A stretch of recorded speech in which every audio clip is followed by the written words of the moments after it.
Bonsoir à tous, la petite vidéo de ce soir, ça va être avec le Santro 22 Picot. Je vais faire un headband, un bandeau. Pour commencer, on va commencer avec la laine jetable. On va monter les mailles, un avant, un arrière pour le premier rang. Une fois le premier rang complété, on met dans le guide fil et on tourne la manivelle. On peut aussi placer la laine dans le tensionneur. On va faire 5 rangs de laine jetable. On va placer la laine jetable au milieu, comme ça on arrive avec la laine. Et là on ne voit pas, je suis désolée, vous verrez à la toute fin. Désolée. Donc il faut ajouter la laine de projet et on va tourner. Et là, si vous avez remarqué le petit tricotin comme ça, il n'y a pas de compteur. Donc à tous les 10 rangs, je vais aller placer un petit bout de laine comme ça que j'appelle un compteur de rang. À tous les 10 rangs, un stitch marker en anglais, je vais aller placer un petit bout de laine. Comme ça, je vais garder le compte. J'ai préparé préalablement 8 petits bouts de laine. Donc, vous avez bien compris, 8 petits bouts de laine. Donc, ça va me faire 90 rangs une fois mon bandeau complété. Donc, je vais passer en accéléré par la suite. Là, c'est seulement pour vous montrer que je place à chaque 10 rangs mon petit bout de laine. Quand mon projet commence à être long,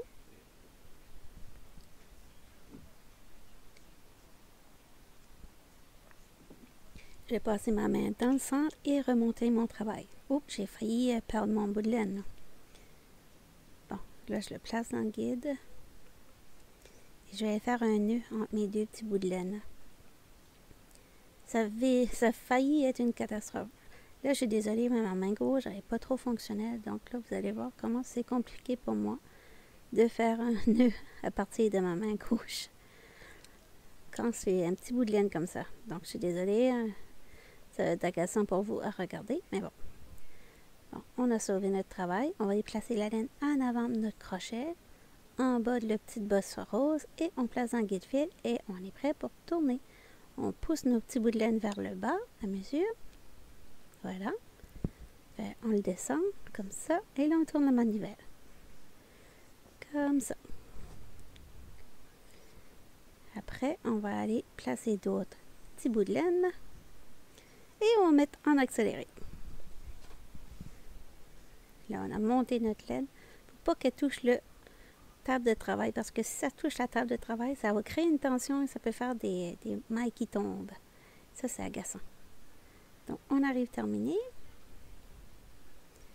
On va y aller mettre la laine jetable dans pas long.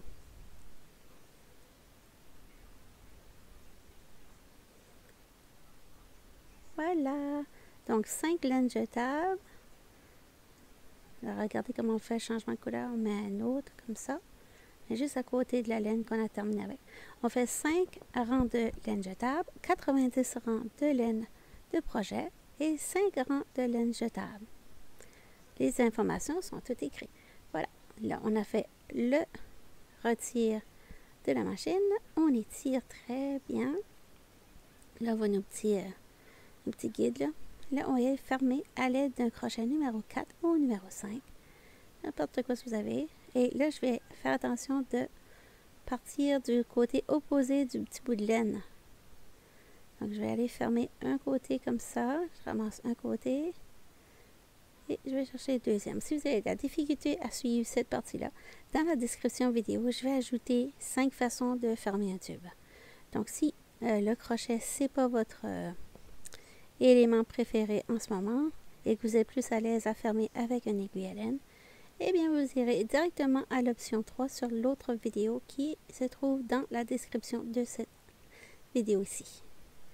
Donc, on va fermer. Et là, vous allez faire la même chose de l'autre côté aussi.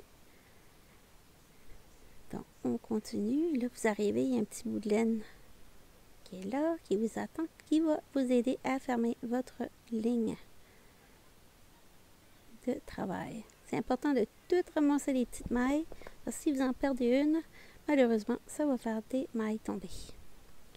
Bon, on attache notre finale de rang comme ça. Bon, pour retirer la laine jetable, ça c'est la partie du début, quand on monte les mailles, il faut toujours décoller le premier rang de laine.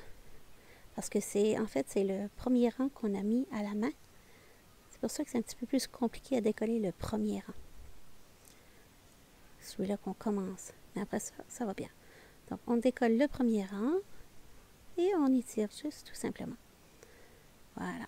Des fois, ça se prend comme ça. La laine s'est divisée, puis on est obligé de couper. Ça arrive. Comme là, quand même, je tire, ça ne veut pas. La laine a été divisée par le crochet de la machine. Ça arrive. Mais bon, vous avez remarqué que j'utilise beaucoup la laine jaune pour la laine jetable. C'est parce que c'est de la laine qui fonctionne juste comme pour 10 rangs et après, ça commence à sauter. Donc, c'est parce qu'elle divise.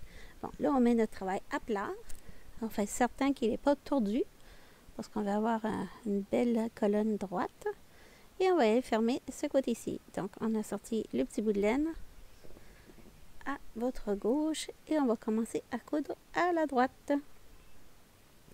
Je vais passer ça en accéléré parce que de toute façon, vous l'avez vu avec l'autre extrémité.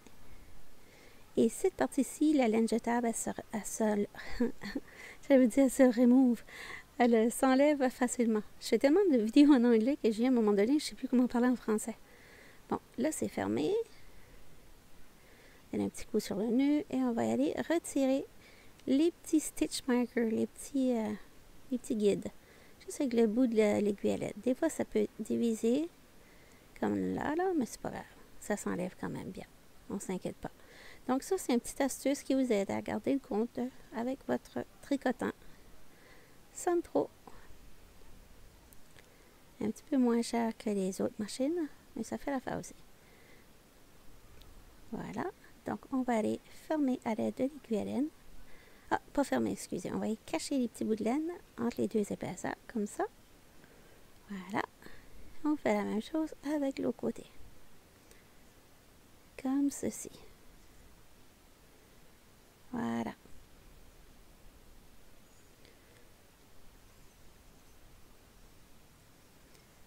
Une fois notre aiguille affilée à nouveau, on va aller faire 2 demi comme ça. On plie notre tube et là on va aller chercher juste la maille du haut.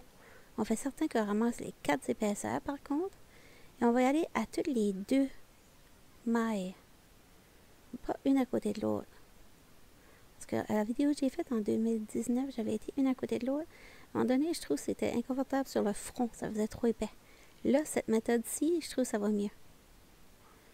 Voilà, et là, on va y aller tirer. Comme ça, ça ferme.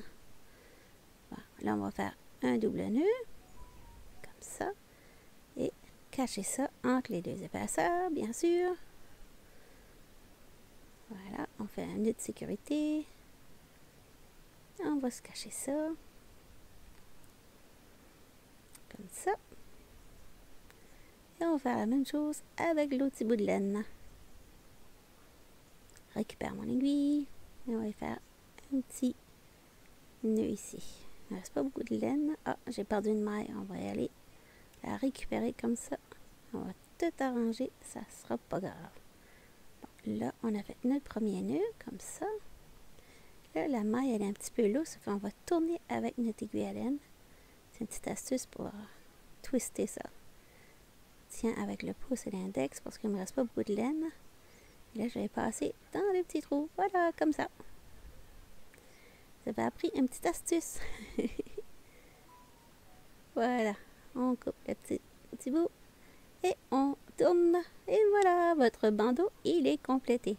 Sur ce, je vous dis à bientôt pour une autre vidéo la semaine prochaine. Ciao, ciao!